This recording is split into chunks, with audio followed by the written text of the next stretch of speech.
নমস্কার, welcome to my channel Samishil Shri Shri Radhakrishna Gopal Shrimad Bhagavad Gita.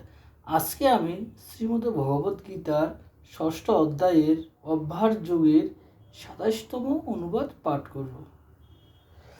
এইভাবে যুগের যখন রজগুণ দূর হওয়ায়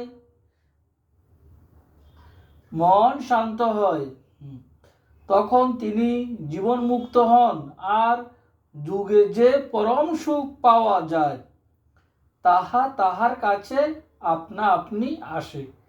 তাহার তখন পাপ পুণ্য কিছুই থাকে না। রাধে কৃষ্ণ, রাধে কৃষ্ণ, রাধে কৃষ্ণ।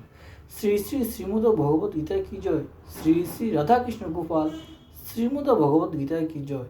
আজকে 10ই মার্চ 2025। আমার এই ভিডিওটি ভালো লাগলে আপনারা লাইক, শেয়ার এবং সাবস্ক্রাইব করবেন। রাধে কৃষ্ণ, রাধে কৃষ্ণ, রাধে কৃষ্ণ।